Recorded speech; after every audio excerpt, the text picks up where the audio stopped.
जय हिंद, नमस्कार। आप सभी भाइयों का हमारे YouTube चैनल में स्वागत है।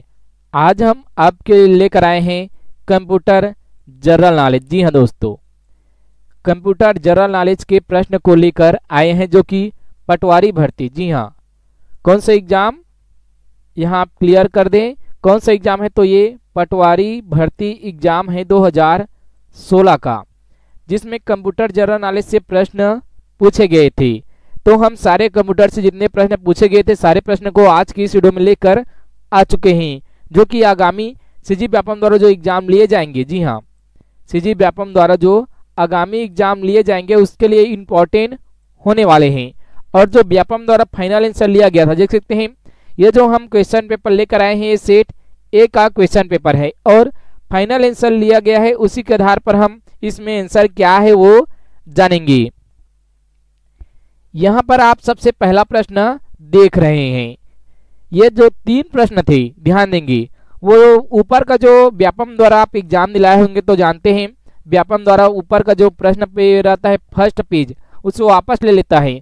तो 2016 में जब एग्जाम लिया गया तो 3 क्वेश्चन उसी में चला गया था, जिसको हमने लास्ट में शामिल किया है। ध्यान देंगे, जो 3 प्रश्न बन जाएंगे उसको हमने लास्ट में इस वीडियो के शामिल किया है। चलते हैं यहीं से पहला क्वेश्चन स्टार्ट करते हैं।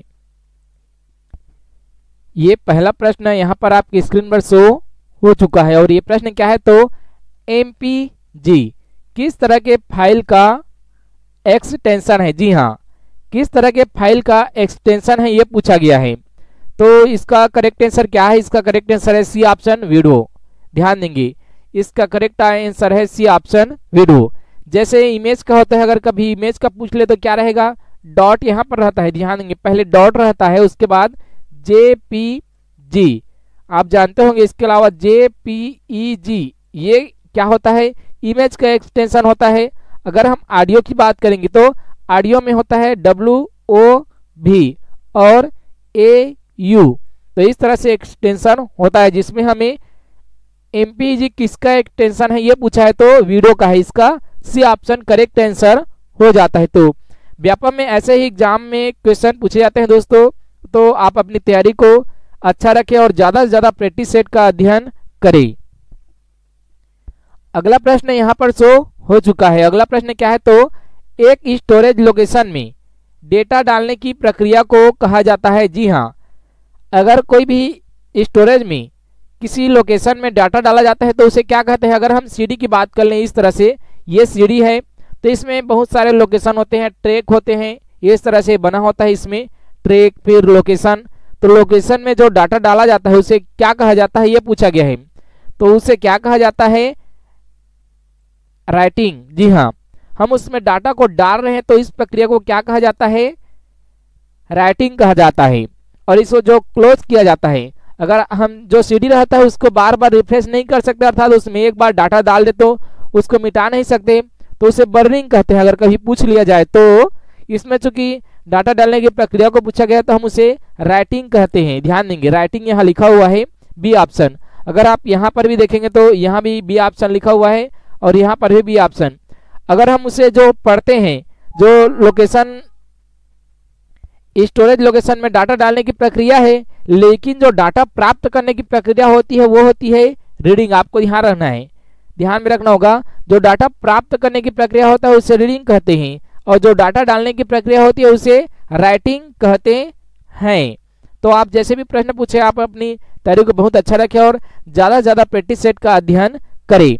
यहाँ पर आ चुका है 6वां प्रश्न और ये प्रश्न क्या है? तो ये प्रश्न है निम्नलिखित में से कौन सा नॉन वोलेटाइल मेमोरी के नाम से जाना जाता है? जी हाँ, non volatile memory, non volatile है। ध्यान देंगे, वोलेटाइल नहीं है, ये नॉन वोलेटाइल है।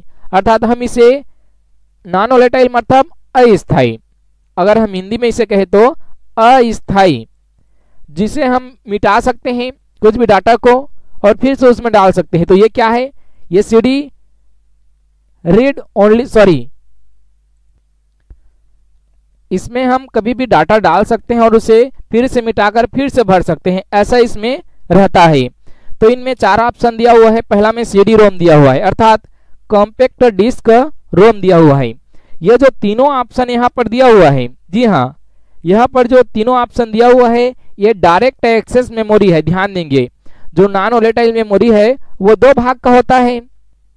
ध्यान देंगे, नॉन वोलेटाइल मेमोरी दो भाग का होता है। एक होता है सीक्वेंशियल एक्सेस मेमोरी अर्थात SAM होता है सीक्वेंशियल एक्सेस मेमोरी, और DAM होता है डायरेक्ट एक्सेस मेमोरी। तो ये जो ऑप्शन में दिया हुआ है ये डायरेक्ट एक्सेस मेमोरी का भाग है।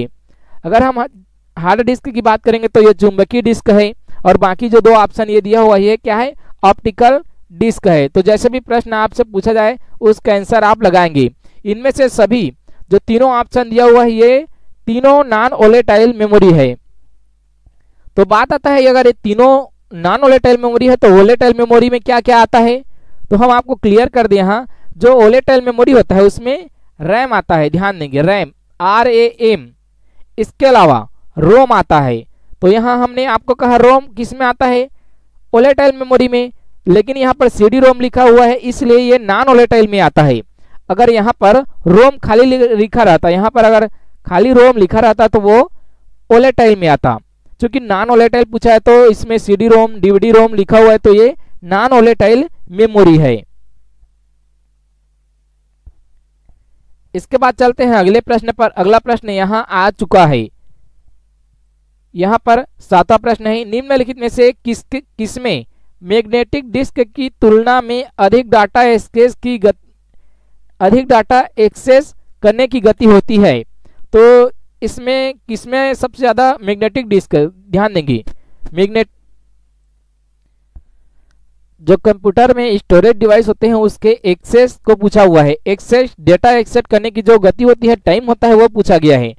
तो यहाँ पर जो तीन ऑप्शन दिया हुआ है आप इसमें देखेंगे तो ये तीनों किस में आता है, ये मैग्नेटिक डिस्क नहीं है। ये तीनों क्या है, तो ये क्या है, ऑप्टिकल डिस्क है। जो तीन ऑप्शन दिया हुआ है ये ऑप्टिकल डिस्क है।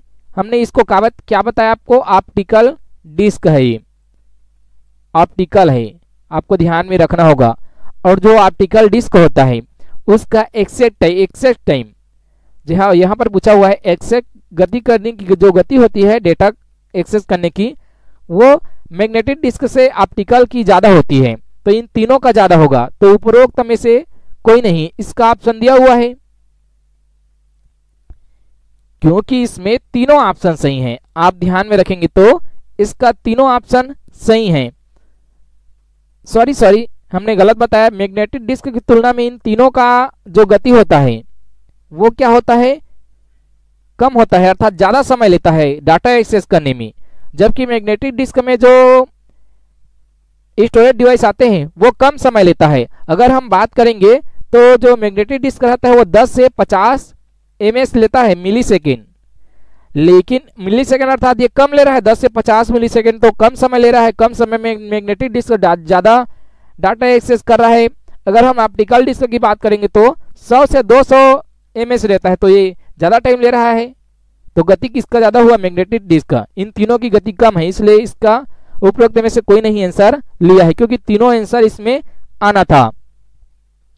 अगर कभी पूछ ले कि किसकी एक्सेस क्षमता ज्यादा होती है, जी हाँ, तो किसका होता है, रजिस्टर।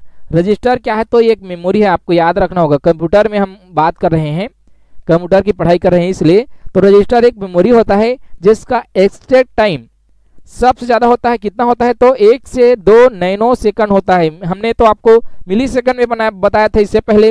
तो ये क्या होता है, नैनो सेकंड में होता है रजिस्टर की एक्सेस क्षमता, अर्थात किसी भी डाटा को एक्सेस करने की जो गति होती है वो रजिस्टर की सबसे अधिक होती है।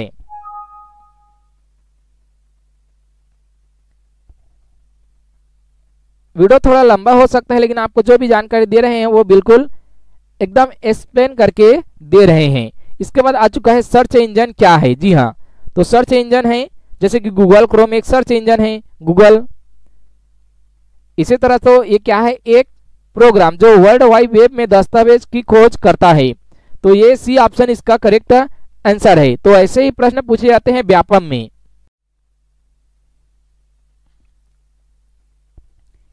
इसके बाद आपके स्क्रीन पर यहाँ शो हो चुका है अगला प्रश्न, और ये प्रश्न क्या है, तो निम्नलिखित में से कौन सा कंप्यूटर का आधारभूत कार्य नहीं है। जी हाँ, कंप्यूटर के जो आधारभूत कार्य होते हैं अर्थात बेसिक फंक्शन वर्क, जो आधारभूत कार्य होता है वो क्या क्या है, तो इसमें कौन शामिल नहीं है ये पूछा गया। 4 ऑप्शन दिया हुआ है।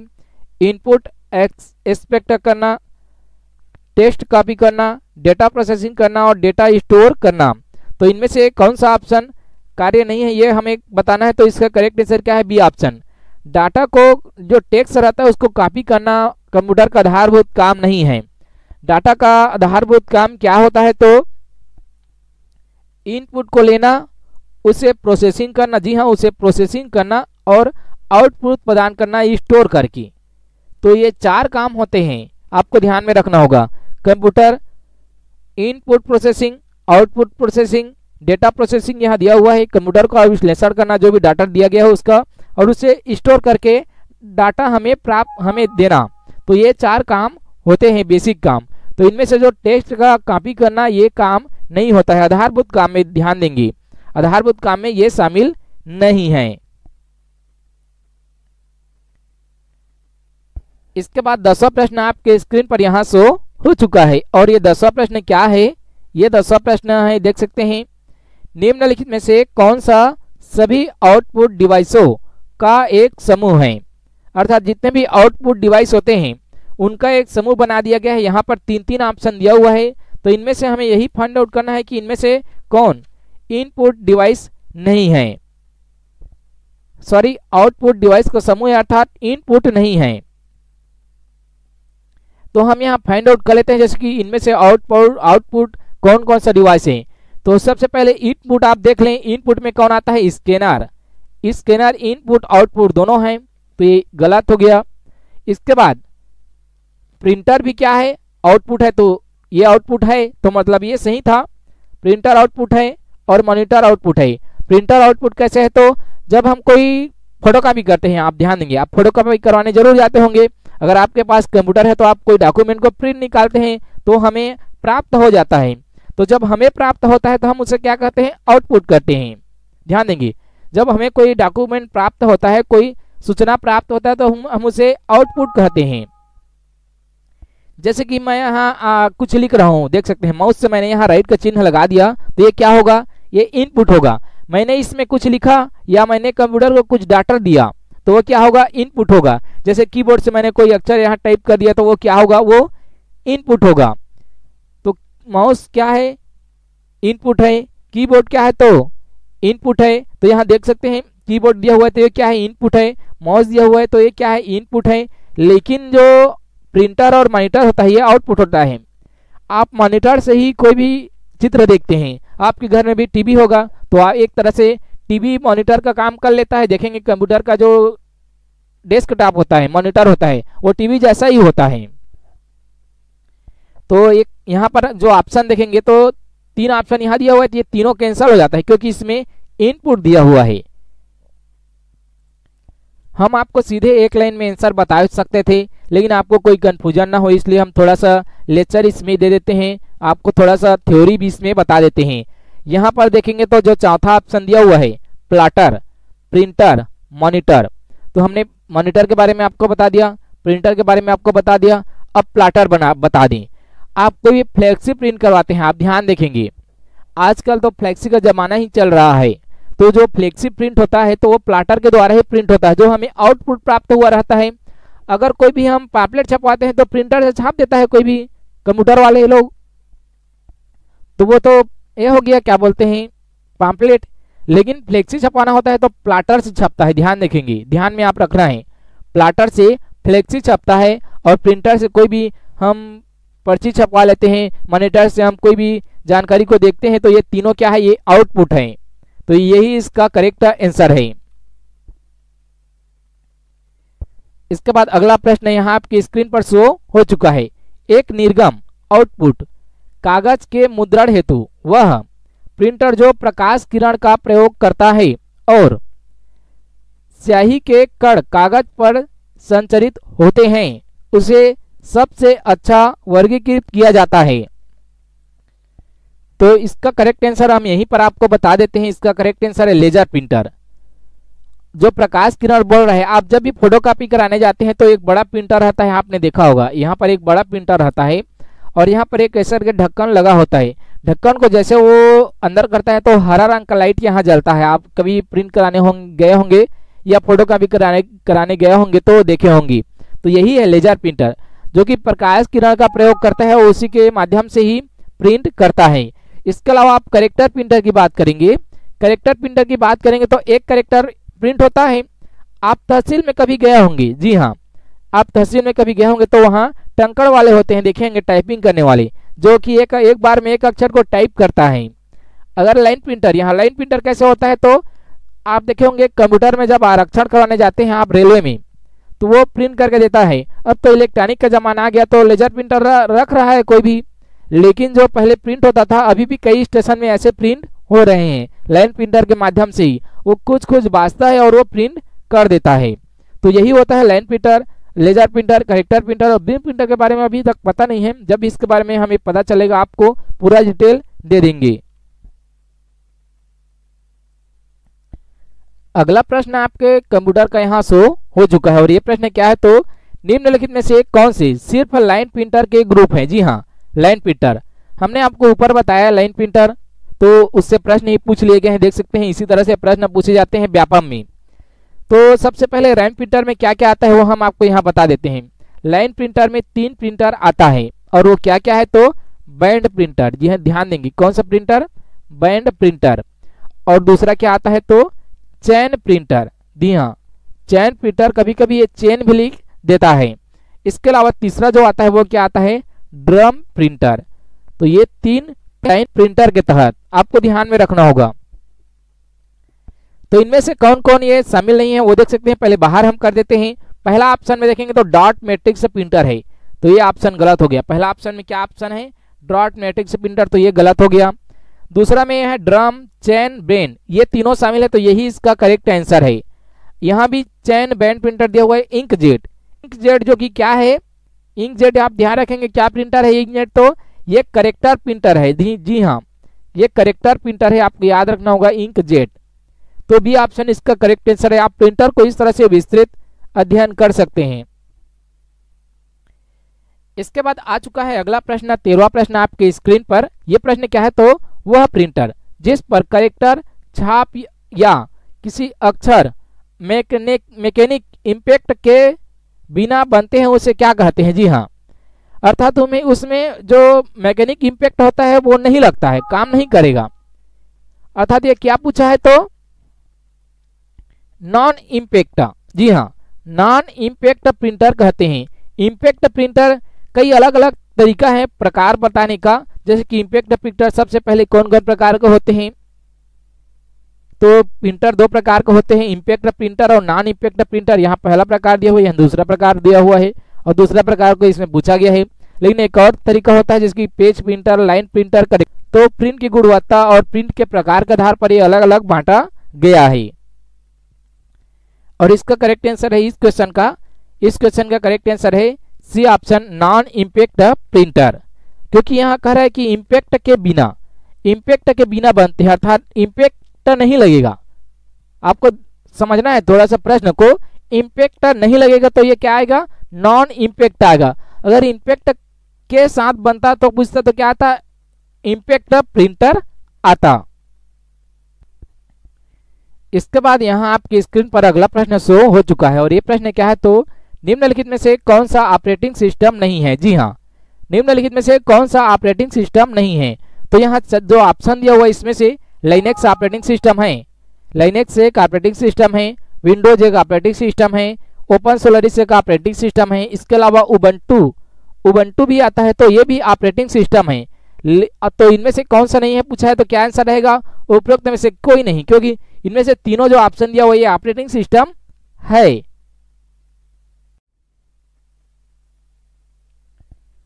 अगला प्रश्न आपके स्क्रीन पर आ चुका है और ये प्रश्न क्या है तो यह है ऑपरेटिंग सिस्टम जो कि एडिटर्स और डिबगर से आते हैं। तो ये कौन सा सॉफ्टवेयर के अंतर्गत आते हैं ये पूछा हुआ है। क्योंकि सॉफ्टवेयर का अगर प्रकार पूछेंगे आप तो सॉफ्टवेयर का प्रकार 3 प्रकार होता है। पहला होता है सिस्टम सॉफ्टवेयर, दूसरा होता है एप्लीकेशन सॉफ्टवेयर और तीसरा होता है यूटिलिटी सॉफ्टवेयर। और तीनों ऑप्शन दिया हुआ है। तो इनमें से जो एडिटर्स और डिबगर्स आते हैं ये कौन सा किसके अंतर्गत आते हैं ये पूछा हुआ है। तो इसका करेक्ट आंसर है पहला ऑप्शन, सिस्टम सॉफ्टवेयर के अंतर्गत आता है। आपको ऐसे ही प्रश्न पूछे जाएंगे आने वाले समय में व्यापम में जो एग्जाम लिए जाएंगे। तो अब अपनी तैयारी को अच्छा रखें और ज्यादा से ज्यादा प्रैक्टिस सेट का अध्ययन करेंगे। इसके बाद यहाँ 16 प्रश्न आ चुका है और ये प्रश्न क्या है, तो ओपन सोर्स ऑपरेटिंग सिस्टम के बारे में निम्नलिखित में से कौन से सही है, अर्थात इनमें से कौन कौन सा ओपन सोर्स सॉफ्टवेयर ये पूछा गया है। उबंटू ओपन सोर्स सॉफ्टवेयर आपको ध्यान में रखना होगा ये एग्जाम में। जी हाँ, एग्जाम में उबंटू कई बार रिपीट किए जा चुके हैं कि जो ओपन सोर्स सॉफ्टवेयर है वो इनमें से कौन सा है, तो उबंटू। लेकिन जो मैनड्रीवा और स्यूज है और डेबियन ये तीनों भी है ओपन सोर्स सॉफ्टवेयर। अगर आप कंप्यूटर की पढ़ाई कर रहे हैं, आप व्यापम की तैयारी कर रहे हैं, तो आप एक नोट्स जरूर बनाएं। जो पूछे गए प्रश्न है उसको एक लिस्ट तैयार करें और ज्यादा से ज्यादा प्रीवियस ईयर के प्रश्नों का अध्ययन करें। तो इसका करेक्ट आंसर क्या है, डी ऑप्शन है, उपरोक्त सभी, क्योंकि सभी इसमें ओपन सोर्स सॉफ्टवेयर है। इसके बाद आ चुका है 17वां प्रश्न, A2 A4 इंगित करता है, क्या इंगित करता है ये पूछा हुआ है। तो ये एक्सेल से है। जी हाँ, जो एक्सेल आता है MS एक्सेल, अगर आप MS एक्सेल नहीं देखे हैं तो हम यहाँ पर आपको ओपन कर देते हैं एक बार। यहाँ आपको जाना होगा विंडो में देख सकते हैं यहाँ पर है MS एक्सेल। तो A2 A4 लिखा हुआ है तो हम ओपन कर देते हैं। उसके बाद आप देखेंगे A2 A4 कैसे आता है, देख सकते हैं यहाँ पर आ चुका है A और A है A2, देख सकते हैं यहाँ पर क्या आ चुका है, A2 आया है। यहाँ पर A2 लिख रहा है ऊपर में, यहाँ पर आप देखेंगे, हम यहाँ पर आपको हाईलाइट कर देते हैं, यहाँ पर लिखा हुआ है A2, इसी को पूछा है। यहाँ पर A2 लिखा हुआ है और यहाँ पर क्या लिखा हुआ है, A4 लिखा है ना, देख सकते हैं यहाँ पर A4 आ गया, यहाँ पर A2 आ गया।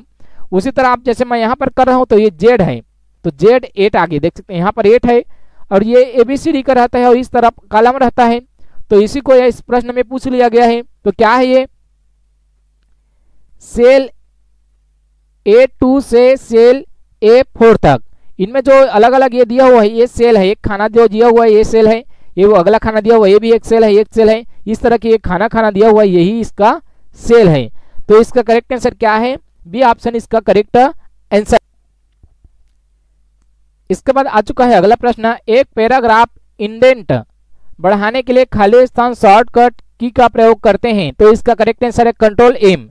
हम अगर सभी को प्रयोग करके बताएंगे तो वीडियो ज्यादा लंबा हो सकता है, इसलिए हम कई सारे प्रश्नों को ज्यादा इस तरह से आपको थ्योरी नहीं बता रहे हैं। इसका करेक्ट आंसर है कंट्रोल M। अगर आपको ज्यादा थ्योरी पढ़ना है आगे वाले वीडियो में तो कमेंट बॉक्स में कमेंट करो कि आप एकदम विस्तृत वीडियो बनाएं। इसके बाद आ चुका है यहाँ पर अगला 19वां प्रश्न। अगला 19वां प्रश्न क्या है, तो 19वां प्रश्न है वेरिफिकेशन की प्रक्रिया है। जी हाँ, जो वेरिफिकेशन होता है तो उसे क्या कहते हैं ये पूछा गया है, एक्सेस की, लॉगिन की, लॉग आउट की और ऑथेंटिकेशन की। तो ये इसका सही आंसर है, जैसे डी ऑप्शन। इसके बाद चलते हैं अगला एक और देख लेते हैं प्रश्न, उसके बाद 3 जो प्रश्न बन गए हैं उनको जानेंगे। यहाँ 20वां प्रश्न आ चुका है, निम्नलिखित में से कौन एड्रेस हर रोज नहीं बदलता। जी हाँ, तो इनमें से कौन सा एड्रेस हर रोज नहीं बदलता ये पूछा गया है। तो इसका आंसर क्या है, यूनिक IP एड्रेस जो है हर रोज नहीं बदलता है, हर रोज नहीं बदलता है। तो इसका करेक्ट आंसर क्या हो गया, सी ऑप्शन इसका करेक्ट आंसर हो गया। जो एड्रेस होता है वो स्टैटिक एड्रेस भी होता है, डायनेमिक एड्रेस भी होता है और यूनिक IP एड्रेस होता है।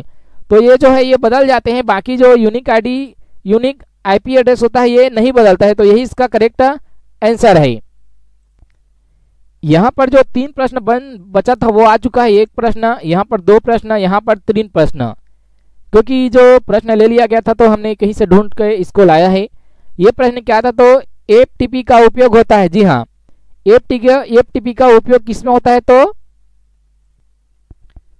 तो इसका करेक्ट आंसर है सी ऑप्शन, अर्थात इंटरनेट पर एक कंप्यूटर से दूसरे कंप्यूटर में फाइल को ट्रांसफर करने की प्रक्रिया को FTP कहते हैं। अगर हम FTP का पूरा नाम देखेंगे तो फाइल ट्रांसफर प्रोटोकॉल होता है FTP का पूरा नाम। तो ऐसे ही प्रश्न पूछे गए हैं। अगला जो प्रश्न पूछा गया है वो क्या है, ये प्रश्न है निम्नलिखित में से कौन सा मेलिशियस प्रोग्राम अपने आप नकल नहीं करता। इनमें से कौन सा प्रोग्राम अपने आप नकल नहीं करता, ये पूछा गया। तो ये है ट्रोजन हॉर्स। जो वार्म होता है ये अपने आप नकल कर लेता है, ध्यान रखेंगे।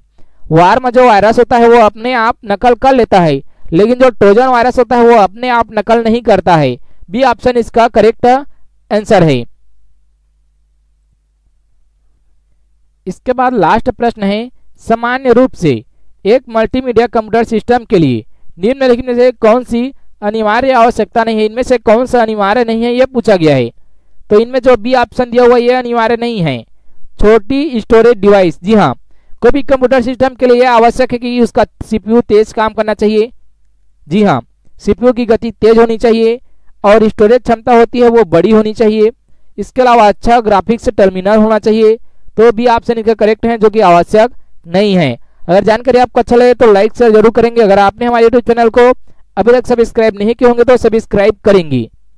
इसके अलावा आप हमें फेसबुक में फॉलो भी कर सकते हैं, नीचे फेसबुक का लिंक दिया गया है।